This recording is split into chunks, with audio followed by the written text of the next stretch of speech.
Greetings all, Paladin here. It's been a while since I've done a video, so I guess I better get something out there.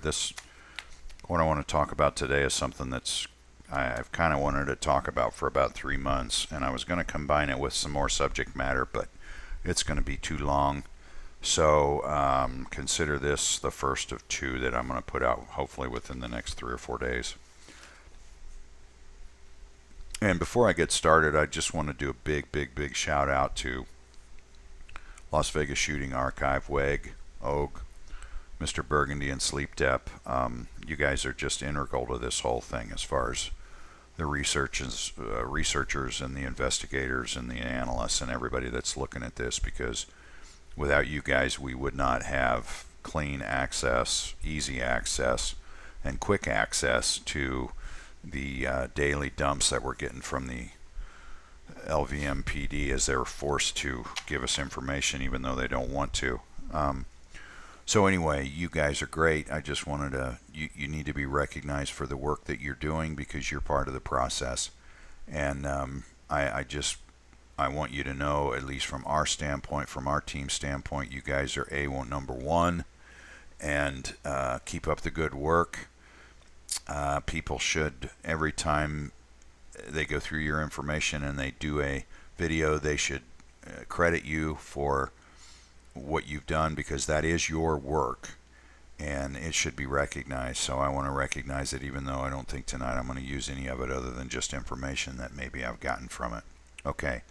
And following on to that, there are three kinds of YouTubers out there who are involved in this, and you guys are the first line of defense. You're at the tip of the spear. You're the data guys and the information guys, and you're Las Vegas Shooting Archive and WEG. You guys give us the raw data as quick as possible. Once it gets released, man, you guys give it to us.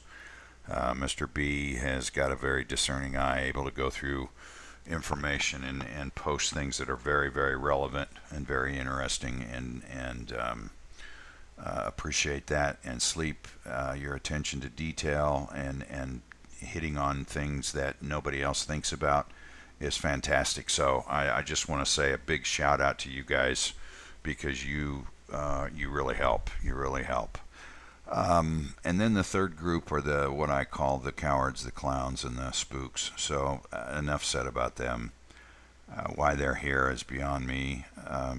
Anyway, I'm not going to dwell on that. I'm going to move on. Okay, I've had some questions recently, and I want to address some of those. I know I'm not very good at going in the comment section and kind of corresponding and communicating with everybody, but I have had a few questions I want to address. The first one is Paddock's autopsy. There's at least 7 or 8 issues which call that whole thing into question. I think you all probably have an idea what I think about that. We've just recently come across some new information we're trying to run down that sort of is tangentially related to the autopsy. So, and reality is, if I did one, I probably wouldn't put it on YouTube, because I know it would get taken down. They'd ding me. So if I do one, it'll probably be behind a paywall, and at some point when I feel 100% with the information that I'm going to impart upon everybody, then I will probably do that, make that video, and put it out somewhere and let you guys know. Okay, another question came in about if I'm going to do a second interview with Dr. Rudd.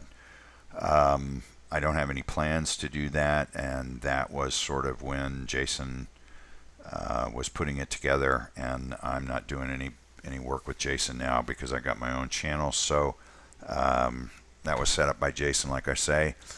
If you saw the first one, you know that I used the first hour for questions, most of which I knew the answers. It was related to process, procedures, protocols.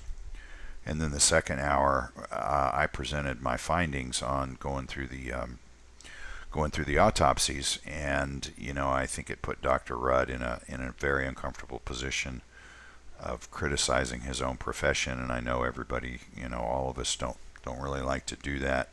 So the answer, I guess the short answer to that question is no. I suppose if enough people want me to do it, I could try to reach out to him. I'm not sure. I probably have his email somewhere, but I could reach out to him and ask him if he would want to do that. I kind of don't think he would, but it's possible. So if enough of you want to do it, I'll want to hear it. I'll make that attempt. Okay, and actually moving right along, Paddock's finances. That one is probably going to take a while because the deeper we go, the more we find, and the more we find, the more things to look at, and the more things to look at, the more time it takes, obviously. I can tell you we're back into the 90s and probably going to go deeper than that, probably another decade maybe, and that'll be it as far as that goes, and then we'll have to run down everything that we've found so far, but it's a lot, and I can tell you that, that the Paddock financial stuff will relate to the second video that I'm going to do as a follow-up to this one. Sort of related, but not exactly related. But Paddock's finances, I don't know. That one's going to be a while, but I probably will put out things piecemeal. But I can tell you this guy is a multi-millionaire. That much I can tell you. And a guy like that, it's interesting the way they portray him because it's not anything like he's profiling from what we're finding. And at the very least, a guy like this has a lawyer. A guy like this has an accountant. He's got support people that help him do this because he's making millions of dollars off these real estate transactions. So there's got to be players involved to support. Well, there's also associates, there's also partners too that nobody's talking about, and you got to wonder why. But anyway, we'll get to that in another video. So segueing from Dr. Rudd, I think I want to just kind of, it's good to step back and kind of reflect after 8 or 9 months here. And I think it should be obvious, to anybody who's looking at this from an objective standpoint, that there's just a whole lot more that went on that night than we're being told. And the follow-up question to that is why? Why aren't we telling us? Why aren't they telling us that? Because I think almost every night on the news you can tune in, and they're going to give you some crime report about, breaking into 7-Eleven, or the bank got robbed, or somebody got assaulted someplace in public. And what do they always show you? Video. They've always got video. They've always got the video, or there's a domestic dispute, and they show you the text messages back and forth. This is whenever they report this, I know we're all entertained by it, and that's the purpose of it, of course, to show us all this stuff is to entertain us, and it's also to make sure that the person gets convicted. If it's a big enough issue, then they show that kind of stuff on TV. Well, that's evidence, and it's tainting the jury pool. The person who's there doesn't even get a chance to respond, but it's the prosecutor's information, so to speak. But anyway, why aren't we seeing that in Vegas? They have to go to court to get this information released. When every other crime comes out, you see all the evidence. They give you all the evidence. The text messages when it's a domestic dispute. The video surveillance of a bank robbery or an assault or a robbery at a 7-Eleven or a liquor store or a shooting or whatever. If they've got it, they show it. And so, all this angst that's been created by a lot of people, mostly by the victims who were there, who survived in one way or the other, the angst is created from the standpoint that these guys aren't releasing all the information. They're not telling us. We shouldn't have to go to court, force them to release this, go to court to force them to do what they should be doing anyway. And see, this is the problem, okay? This is the problem with this.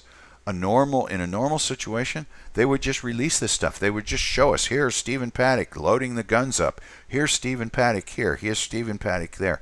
All this information would come out to prove, to back up and support their story. But they're not doing that. We have to force them to release information, and when we get it, well, if you're not following through and you're not looking at the information, then I guess you won't know what I'm talking about. And it started for me with the autopsies. They come in naked. There's no lack of there's a lack of a chain of custody. Lack of documentation as to the time of death and date of death for some of them. Over half of them have no internal exam. I'll say that again, over half of them have no internal exam. The rigor mortis issues that I cited and the outside pathologists.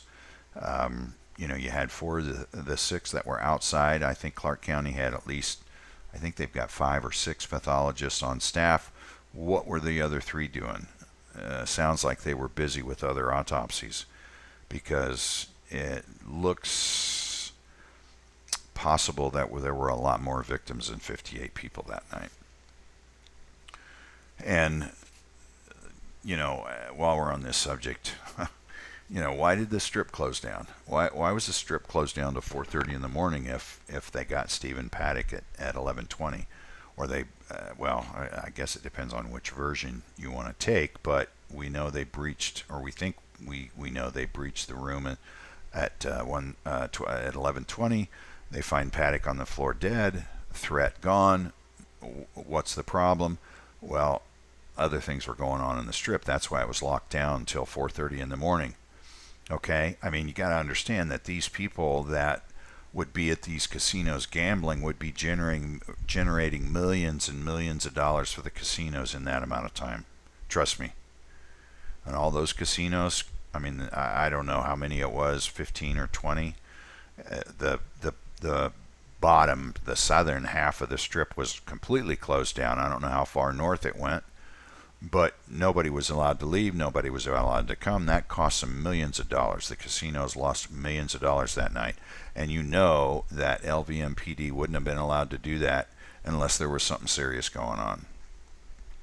And I think what we got to remember, we pay these guys salary.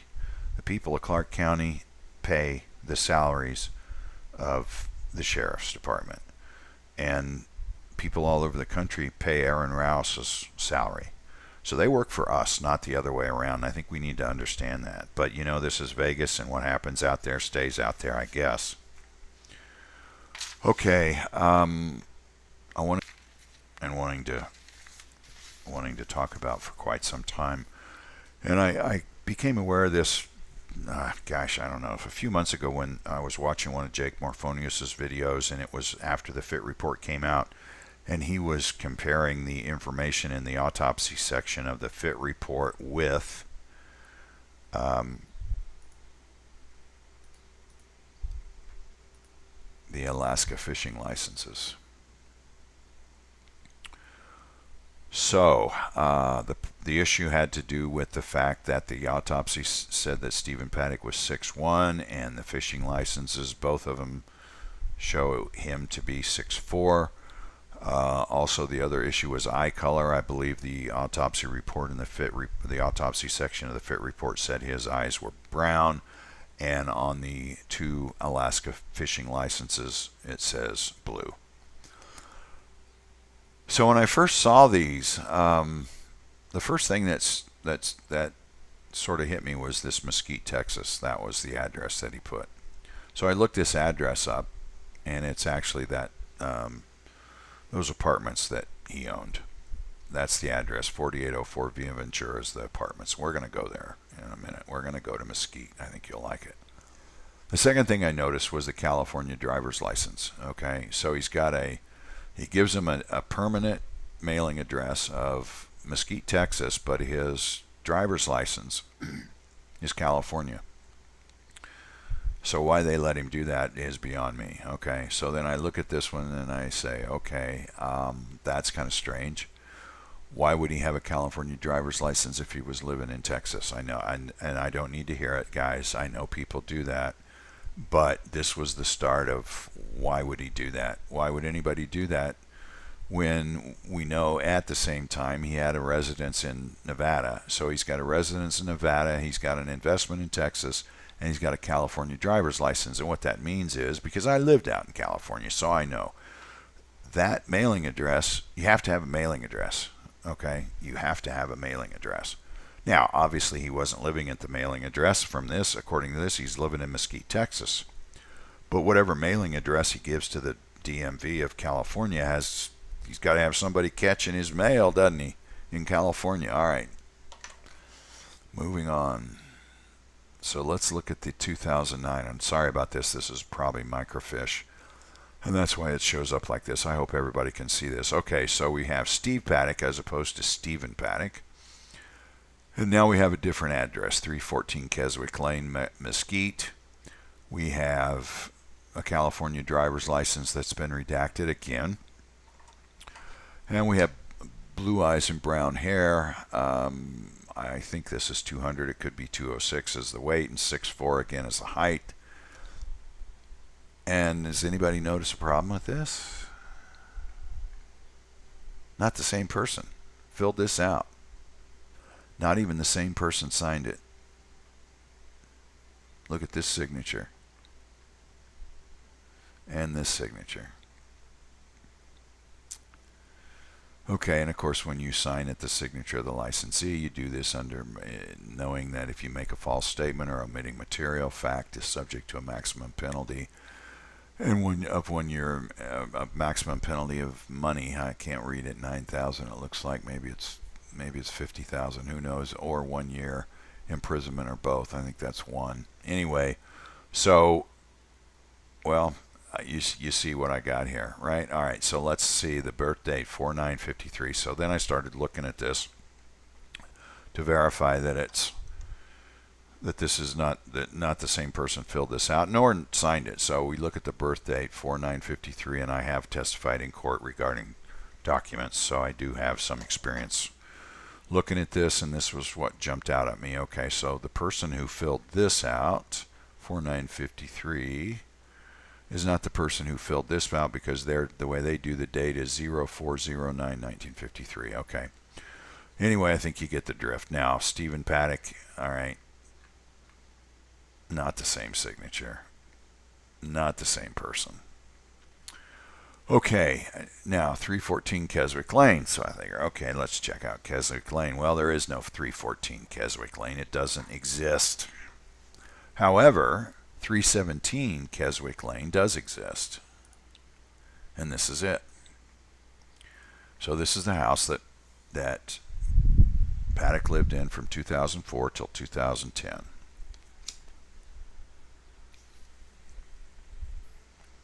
Now we've got real estate records that bear that out. I'm not going to go through it. It's already been out there. It should be easy enough to verify. You know, if you want to do it on your own, you can.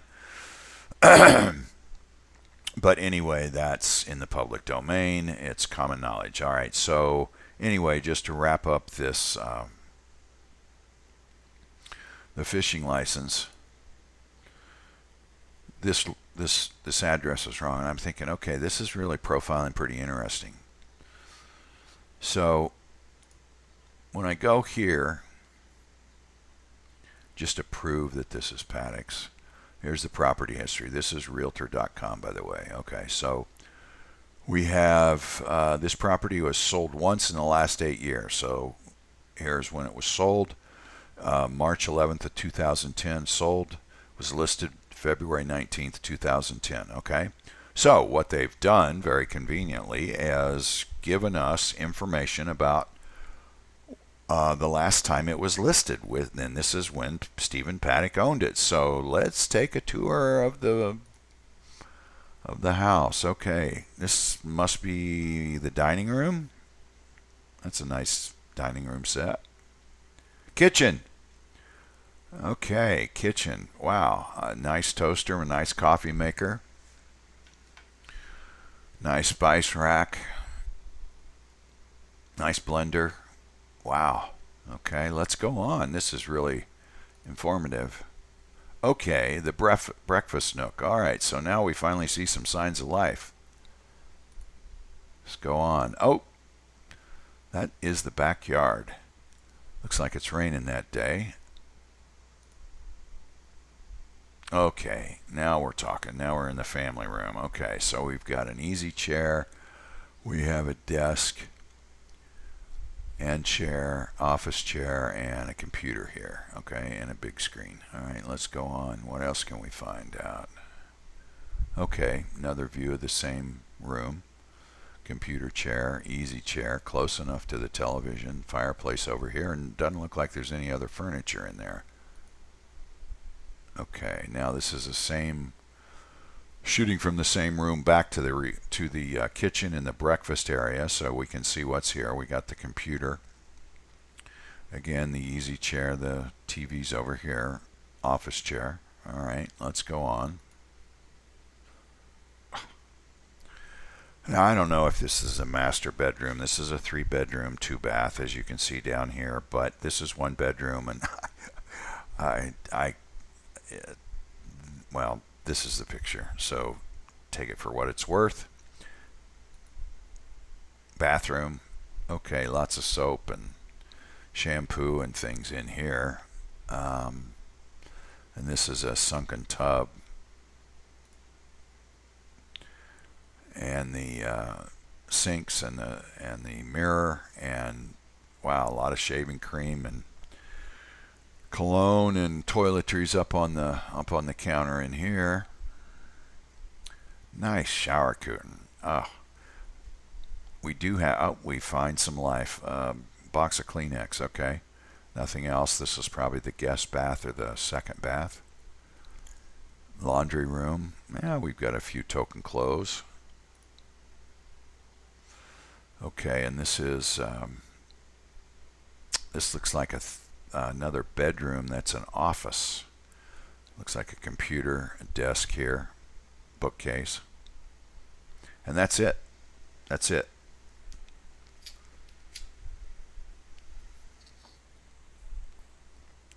Now this, okay, I can show you. I already got this done, I believe. Okay. Okay, this is the location of 317 Keswick Lane. This right here, this area right here, is the Mesquite Central Apartments with an address of 4804 Ventura Via Ventura. Okay. So, Paddock could look out his back window and see his investment. Okay. Now, the only picture that comes close to that is the one that was outside, but it looks at the the picture is of the patio and the privacy fence in back. I assume that's a back shot as opposed to a side, so this must be the back patio. This is a privacy fence. Beyond this privacy fence would be the Mesquite Apartments. Okay, now here's what they look like. I believe, if I'm not mistaken, they've got 110 units, if I'm not mistaken. I think over 100 units. Let's see, floor plans. Do we want to look at floor plans? Okay, here's what we got. They've got a 1 bedroom, 1 bath, 2 bedroom, 2 bath, 2 bedroom, 2 bath, 3 bedroom, 2 bath. Okay, so this is the mix. So there you can see the Mesquite Central Park Apartments. Okay. All right. Now let's look at Mesquite Central Park Apartments for just a second.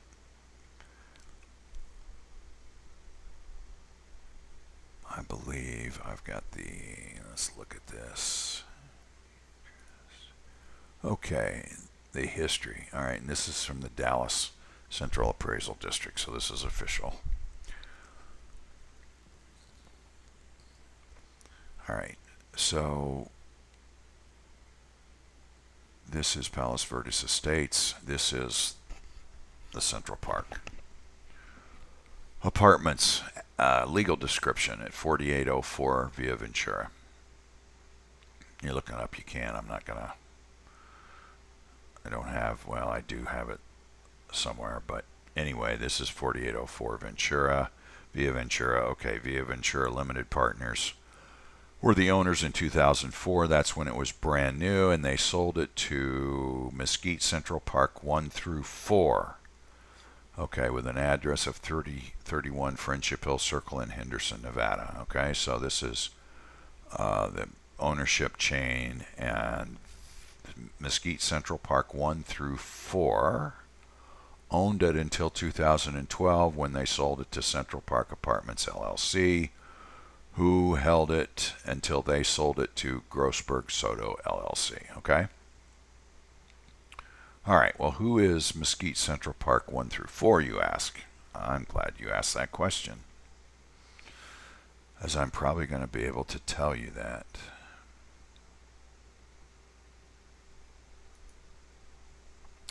Okay, so this information was obtained from the Secretary of State's office in Texas. Okay, Mesquite Central Park Apartments Group 1 LLC. Stephen C. Paddock, 4804 Via Ventura, Mesquite. All right. Mailing address 4804 Via Ventura. All right. We have that. All right. Mesquite Central Park Apartments GP, and that's GP most likely stands for General Partnership. 2 LLC. Who do we have? None other than Peggy R. Paddock with the property address. Okay. Effective registration date 6/10/2004. This is as of 2012. Gives her taxpayer number, mailing address. Okay, so we've got number 1 is Stephen Paddock, number 2 Peggy Paddock, number 3 Mesquite Central Park Apartments Group 3, and remember it was 1 through 4. Okay, so we've shown you 3. And now we're up to we've shown you 2. Now we're up to 3, and that's Irene Hudson. Anybody know who Irene Hudson is? That's right, Steve Paddock's mother. Okay, and the next one is Mesquite Central Park Apartments Group 4 LLC. Kurt H. Okamoto. So here's one of your bonus questions. Who is Kurt H. Okamoto? He gives 4804 Via Ventura, Mesquite, Texas is his address. Now, also going through this, we found a number 5. Obviously, it's related. 4804 Via Ventura.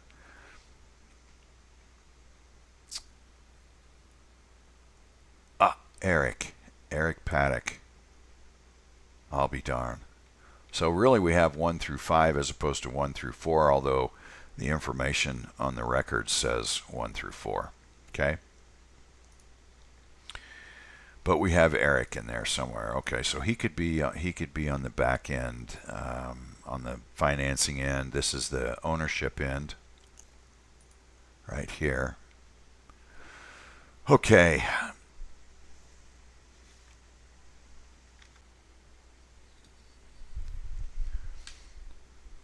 Okay, so let's go back to the fishing license. All right, so we've got this signature, which I think all can easily agree is not the same as this signature. And probably between the two, this looks like maybe it could be a female. I'm not sure. This one looks like a guy's scribbles, so to speak. A signature you can't make out if you didn't have the information here. So let's see. I bet we could find a signature of Paddock someplace. Let me see where we can find one. Oh yeah, all right. There's one. Now this, maybe is this Mesquite? No, I got the wrong file. Doggone it. Boy, some people see this, they're really going to get puckered up. Okay, well, this is a deed of trust for another investment Paddock had. Four Corners Shopping Center. He's the grantor. And look at this mailing address, California. Wonder who he shares that mailing address with. Okay, well, anyway, this is a deed of trust in the amount of $250,000. Probably shouldn't be showing all this. This is going to make some people very nervous to see this out there. But anyway, this is not Mesquite. It's another property in Brazoria County, which is in Texas, which is south of Houston, down almost on the coast. Okay, so here's Stephen Paddock. All right, now we've got a page, and this is related. Gosh, this is related to the same grantor, Stephen Paddock, an unmarried man, as to an undivided 50% interest, and Peggy R. Paddock, and their grantor's mailing address, 12906 Doty Avenue, So I guess that would include both of them. There are addresses there, so we could have solved that situation. And let's go down and look at the signatures. Okay, we've got Stephen C. Paddock. This is his signature, and Peggy R. All right, so let's check that with the fishing license. Okay, well, Stephen Paddock. I don't know. What do you think, guys and gals? All right, I think we've got maybe one more. We may have another. Let's see. Yeah, okay. This one might. Oh no. No, that's it. That's all we've got.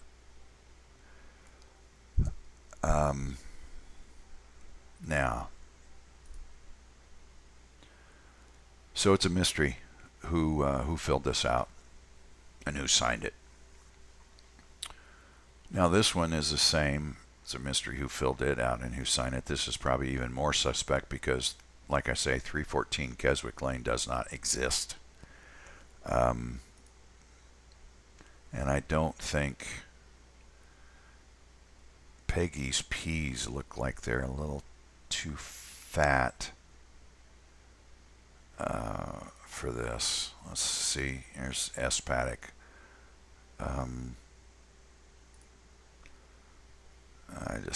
I don't know. You decide. Her P's are very distinct. This P is not close to that. But anyway, so there you have it, okay? Now this one was issued 7/13/2009. Paddock did sell his property in March, I believe. Let's see. Yeah, March 11th, 2010 it was sold. So on 5/31/2010 he would not have been living in Keswick Lane apartment or house, so he still uses the Mesquite, Texas address. This time it's the apartment complex, okay? And this is in 2010, and this is a 3-day license. You see here 6/1 through 6/4. So this is a 3-day fishing license. Okay.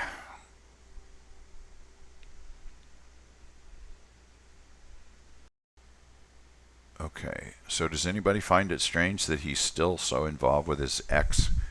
He married her in 1985. They got a divorce in 1990. Yet, as you see here, all the way up to 2012, they were business partners.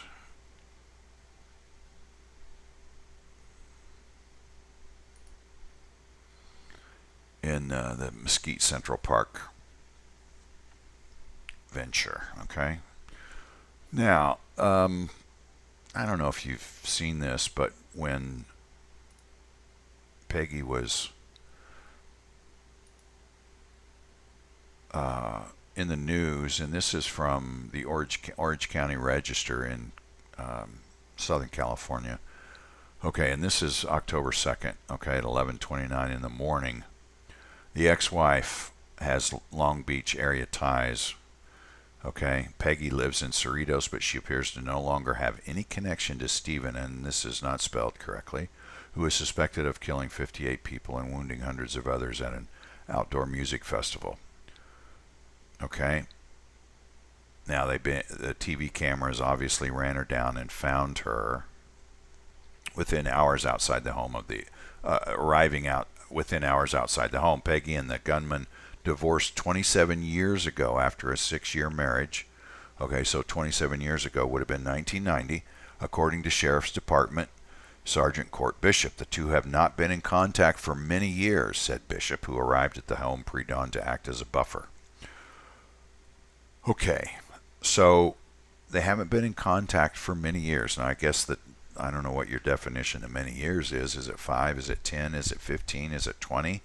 I think the impression is they're not in contact, but I think it's foolish for us to think that they haven't been in contact, at least in up until 2012, and most likely beyond, based on some other information that we've found. So I guess we can maybe, well, before we label her, let's go to her statement. This is in the police statement. This is in a release that was several weeks back. This is a police statement. Homeland Security Division reporting is the reporting division. Tourist Safety Division is division of occurrence. That's kind of an interesting title there. Anyway, okay, so what this says is, and you can read it, it's on page 85. It's number 15, PDF number 15 on page 85, and you can all read this, but basically what this says is that this guys assigned to Intel obviously began running information as it came in when SWAT made entry into suspect's room and identified him as Stephen Paddock. Then he ran his name in their database and actually turned up information. One of the people that he turned up is Peggy. Now this is all redacted, but it's obvious that it's Peggy, because who is the ex-wife of Stephen Paddock. Peggy stated that she was married to Stephen for 6 years, but divorced approximately 25 years ago. So that's her. Stated they remained friends with Stephen throughout the years and even went on trips with him. Provided the below information on family members related to Stephen. So she even had the current information of the family members, Stephen Paddock's family members. That would include Eric probably, and Bruce and Patrick and his mother Irene. Okay. Stephen has been dating and living with his girlfriend Mary Lou for 6 years. She even knows that much. He's extremely smart, great with numbers. He was an IRS agent for 5 years in the 70s. He left the IRS to work as an auditor for Lockheed Martin for a couple. Then he was an auditor for Defense Contract Audit Agency for a couple years, and then McDonnell Douglas as an auditor for a couple years. Then he started purchasing properties. So a couple years here, a couple years there. We're probably getting close to the 1990s, the late 1980s. Then he began purchasing properties with his mother and renovating apartments. Stephen has owned several properties throughout the years and sold his last investment property in 2010 in Mesquite for $10 million. Well, now, Peggy, that's not quite right, because the records in Dallas show that didn't get you were involved. You didn't sell that till 2012, according to the appraisal district, the tax district. Okay? Interesting. Let's go on, though. Okay. This is Peggy stated that Stephen was a very bad gambling addiction and gambles in the amounts of more than $100,000 at a time. He's well known to several casinos and often gets comps for room, food, and shows because of how much he gambles. He used to own a plane and flew it all over to different locations, but he sold it years ago. Yeah, she sold it in 2010. Maybe you were confused about that. She stated that Stephen does not use drugs or drink alcohol that she knows, and she would know. Stephen has numerous bank accounts. Numerous. I wonder how many numerous is. Maybe 4, 5, 6, 7. And one of his banks closed his accounts because of all the high money withdrawals. They felt it was terrorist related. Whoa. I know this has been reported, but I just wanted to go over it here because we're talking about Peggy, and we have the media portraying Peggy and Stephen as not being in contact, when we have found not only are they in contact, they're business partners still. After 25 years divorce, 27 years divorce, they're business partners. And yet Peggy makes it sound like she didn't know much about him. Well, she's given a little bit up here, but she didn't mention up here that she was involved in this. His last investment property? How about our last investment property?